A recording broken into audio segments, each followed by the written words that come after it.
And we said, we're not discussing politics, we're not discussing the governments, we're discussing the fact that there is an ongoing occupation engaging in ongoing illegal activities. We want the enforcement of the Fourth Geneva Convention, and the parties have the responsibility, in accordance with the preamble and the Fourth Geneva Convention, to ensure enforcement, not just to give us an advisory report. Once again, they came up with an advisory report that the Fourth Geneva Convention is indeed applicable to the Fourth Geneva Convention, to the Palestinian territories. We're very grateful for that. But again, Israel continued with its policies and measures. So it is time, I believe, that given the current context and the critical state of affairs, that once we have the high contracting parties meet, that they will actually discuss real steps for enforcement, because the illegality of settlements has never been in question. The only party that has refused to admit the illegality of settlements is Israel. Now, the erosion of the American position, as you know very well, started with the illegal settlements. Remember, when they said the settlements were illegal, then they moved to the settlements were an obstacle to peace, then they moved to the settlements are a complicating factor, then the settlements, not ill-timed, and then not helpful. I mean, now people are beginning to say once again, there is the sort of courage to revive the real discourse, the real language, and to reclaim it from Israel and say the settlements are illegal, as per not just the Fourth Geneva, but again, numerous UN resolutions, and the policies of all the parties engaged, with the exception of Israel. It has to be done. And I think that is one step.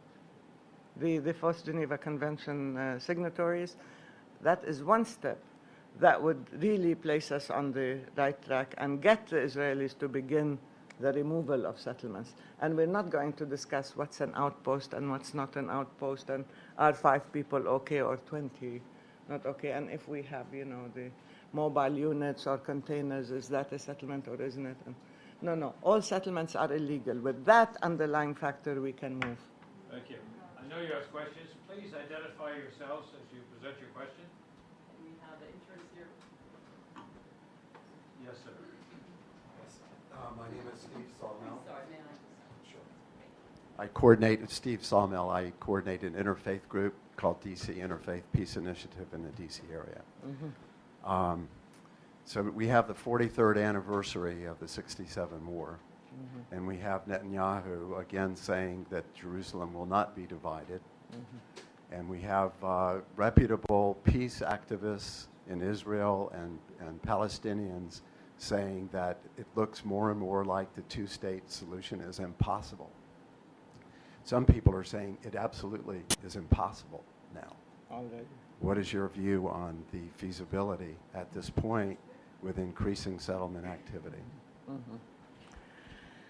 Yeah, I'm saying maybe I belong to a vanishing minority or an endangered species, because I still believe that maybe we can, with sufficient engagement, intervention, political will, rescue the two-state solution from the jaws of disaster, because I think the Israelis want to destroy it.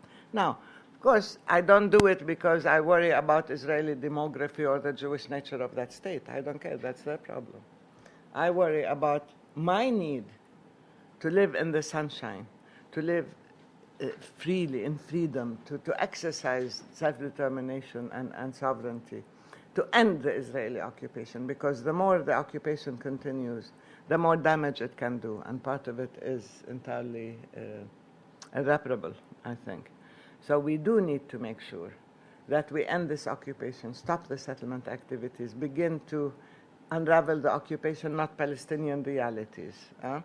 Now, if this isn't done within the next few months, I'm not even talking about years, then de facto, the one-state solution becomes the only solution.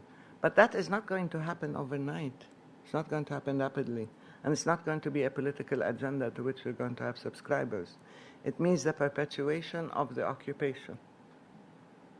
It means that we've given up on the two-state solution. What is left? An ongoing occupation that will create realities on the ground, and it is a very prejudicial occupation.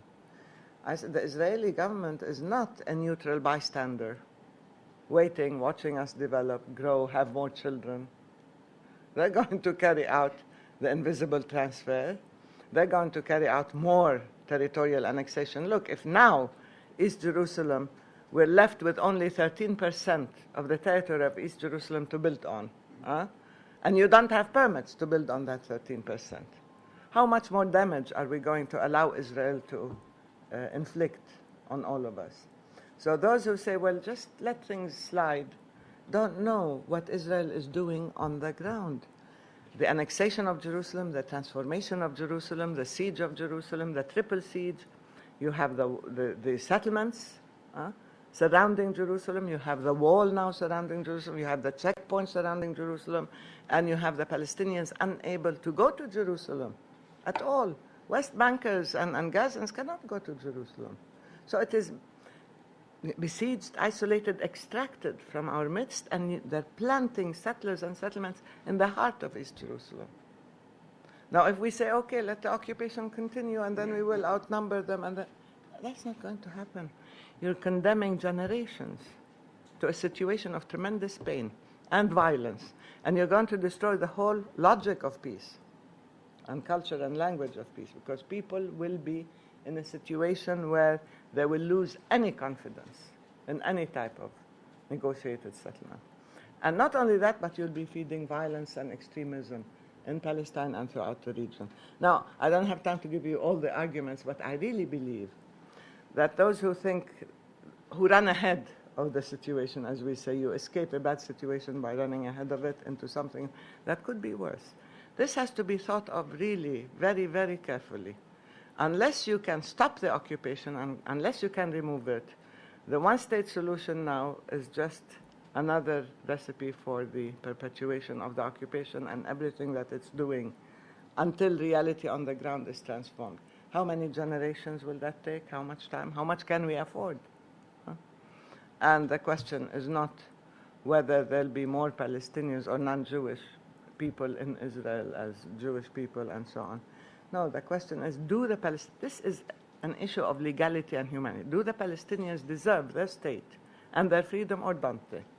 That's the real issue. That's the real test now. And I believe we do, and it has to be done now. Otherwise, when we hurtle into the abyss, it's going to take everybody else with us. And probably what's going to happen in the region is going to influence many, many states.